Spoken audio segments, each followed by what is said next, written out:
Hello and welcome back to Rock Cycle. Today we're going to be doing another one of those live stream festival lineup reactions and reviews.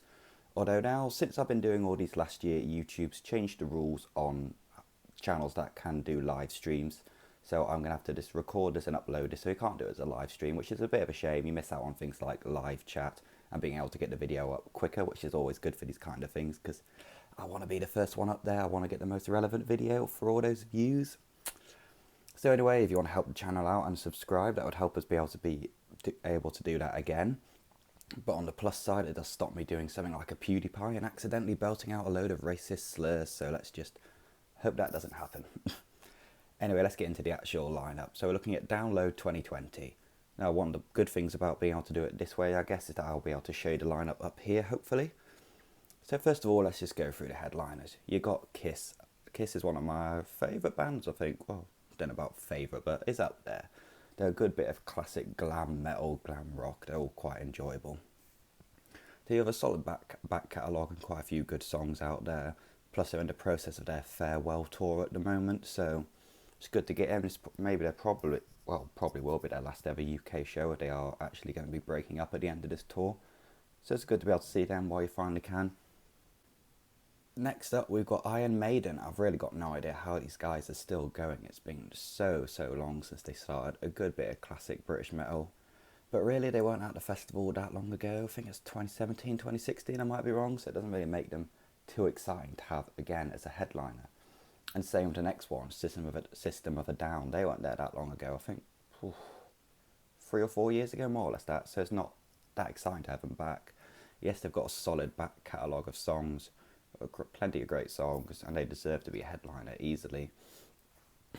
But when they've been there a bit recently, it's not that exciting, because I think it was 2017 actually they were last there, so that's only 3 years ago by the time this festival comes on. And yeah, apparently I wasn't there myself, but I've heard a lot of people say they were really shit live and they just weren't enjoyable. They clearly were just there for the money, put on the show, then left straight away.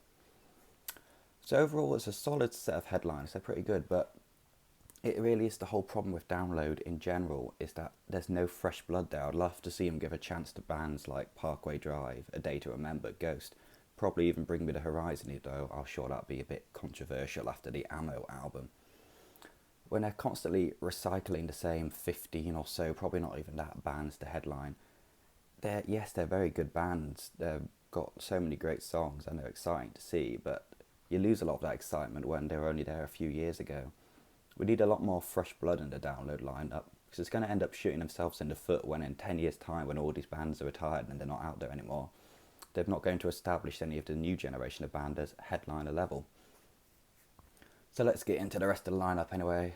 Deftones is a band that's always been on my radar. I've never actually listened to them, so I can't really talk about them, which I probably should.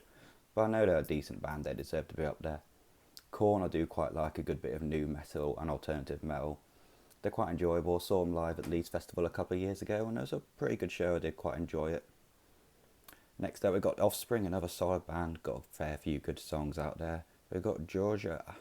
Oh, I can never say it right. I can't pronounce it right. But anyway, if you like heavier metal, that's a good one for you. Good band worth checking out if you don't really know them, if you're into your fairly heavy stuff.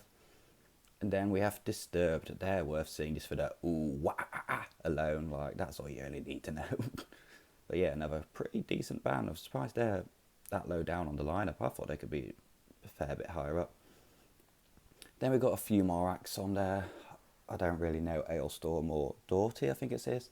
So I can't really talk about them, but Black Veil Brides are a good guilty pleasure band of mine. Yes, they are the most cringily emo band out there, but it doesn't mean they don't have good songs. And they were really good live when I saw them last year. They're quite enjoyable. So they're worth checking out just for that throwback to your emo phase from several years ago. They're definitely worth seeing for that. Then you got Off Mice and Men. Now this band, I do quite like. They got some good songs, but they've really gone downhill. Like a few years ago, I swear, well, probably more than a few years ago, they'd be much higher up this lineup, but they've really gone down in relevance, which is a shame, because they've got a fair few good songs out there. So it'll be quite good to see them. Overall, yeah, we don't really have a lot of the mid-card acts announced here. There's not a lot to talk about. There's only 10 or so. Like, yeah, there's some solid names on this lineup, but there's not a lot of names, which would be nice to see a fair few more names on there, but I'm sure we're going to have to wait to see those. So overall, yeah, I think the lineup's decent. It's got good bands, but I don't really feel that excited about anything on there besides Kiss, just because I don't think they've been there for a while. If my memory's correct, but I'm sure you'll correct me in the comments if that's wrong. But yeah, it's good bands. They're fun and enjoyable live bands. Besides maybe System of a Down, depending on when you see them. But I lack some excitement. We want to see some new blood in the headliners, I feel. And I'm like, yeah, it's decent. It's just not great overall, is what I'd say about this. What are your thoughts on this lineup? It seems to be very divisive. I've had a quick look on the Twitter and Facebook comments from the actual post.